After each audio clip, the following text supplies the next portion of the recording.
Spark Shark, Wedgehead, a Wisconsin resident.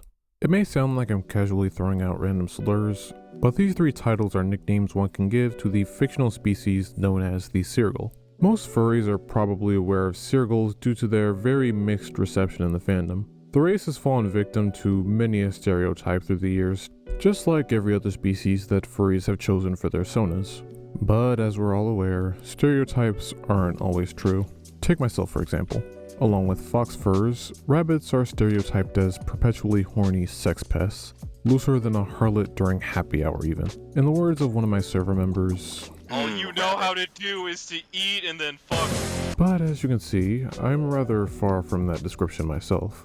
But when it comes to Sergals, most furries would tense up from the mention of the species alone. Why is that?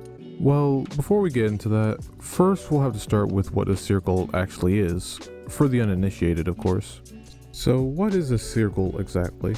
Well, a Sergal is an alien race created by Japanese artists Mick Ono, formerly known as Trinity Mick, and Kiki Yuma. These two are the minds behind the sci-fi series in which Sergals originate, Villainous.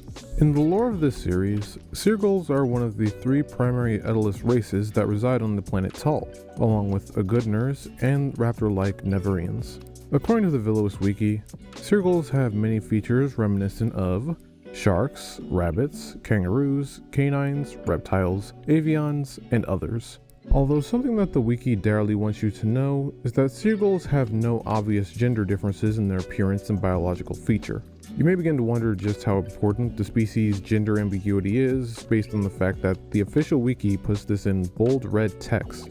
One answer is actually in the very next sentence, saying how it leads to their physical and social attributes being denoted in a gender-neutral fashion. However, another odd tidbit pops up a paragraph later.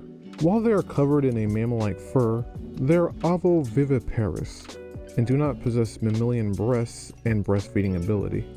The text here seems rather adamant on nailing into your head that there are no physical differences between males and female Sergals whatsoever. Some most certainly know where I'm going with this, and to those, I ask for your patience. For those who are still uncertain, I'll direct you to the next paragraph, where they speak of General Rain Silves, the most widely known Sergal.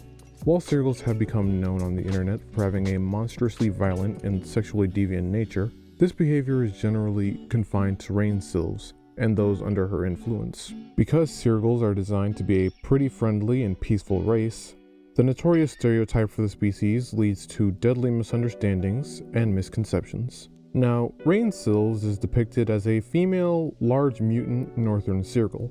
Being seen as a tragic hero or a villain depending on which region of the planet Tal you asked, she is a supreme commander of the Shigu army, and the wiki makes damn sure you know that her sexually deviant behavior is not a trait of Sergals as a whole, but her personality specifically. Also, she kind of looked like a fucking egg when she got older, so I guess that's a little funny.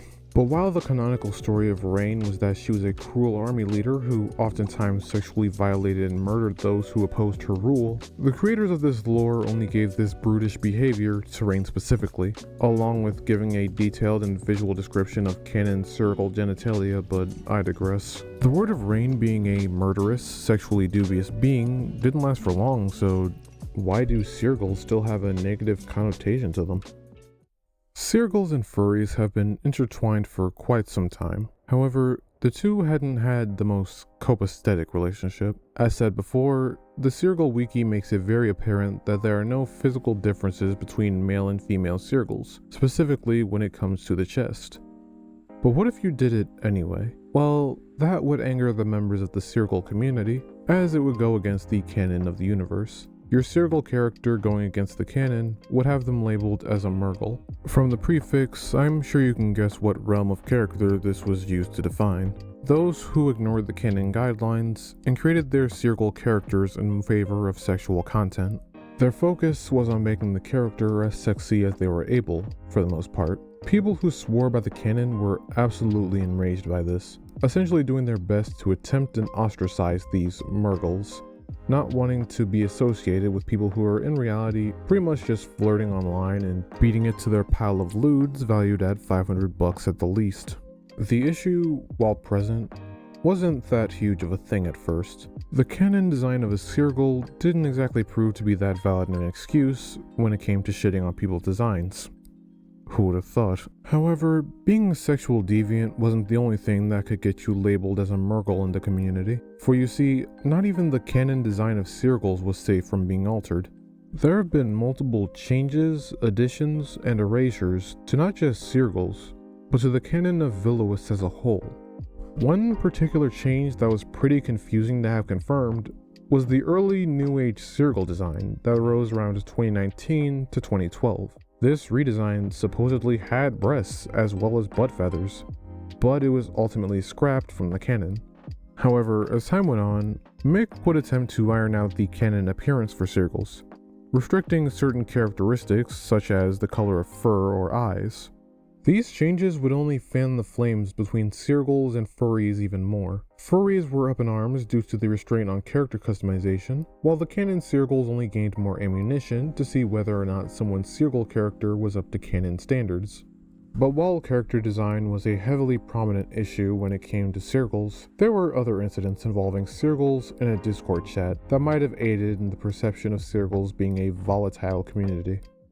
The Vilois International Sergal Collective was a Discord server run by Cow Aoki, also known as Toast Sergal. One red flag of the server was that it possessed a heavy vetting process. They would ask for one of your social medias, so they could see if you were a member of a Vilois species. That's actually it. You just had to have a OC who was a race of the comic and they'd let you in. You could just show them that you have a character, but I guess they need your social media instead. Other than that, this was your usual Discord server hangout that might have had its contents leaked onto the trash thread of 4chan. The leak allegedly consisted of the usual stuff you'd see in a general chat, discussing the Vilois canon, underage flirting, and fetish talk. There was also a portion of it directed to piling on a member by the name of Shadow, all alleged because I couldn't come across any archives of the leak itself.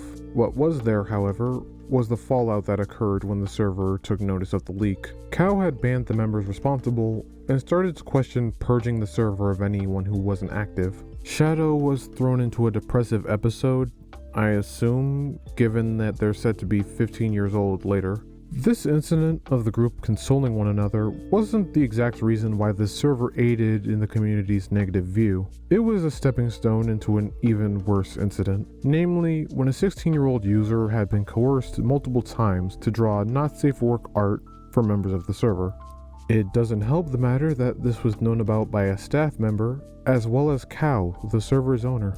And even with that knowledge, Cow himself still posted images of sex toys in the chat for the minor to see, along with numerous selfies and gun pictures, none of them really raising much attention other than the minor posting their own selfie in the chat. And seeing as this has been shared to 4chan, another cycle of infighting and group consolation began anew. Whether the group is still up and running to this day appears to be unknown, but I'm sure this alone is enough to gather how cub enthusiasts like Cow and Sergals who take the canon story as law have gone on to paint the Sergal community as a crazed cheesecake ready to blow at the earliest inconvenience. This isn't to say that people should be stereotyped by whatever species they choose for their sona. Instead, it's more of a warning to be careful what people you associate with. Carry yourself carefully, and perhaps you'll even show that the bias against your persona species isn't all too accurate. But at the same time, if you see me being a sex pest for some ungodly reason, you can't say the signs weren't there. Stay safe out there.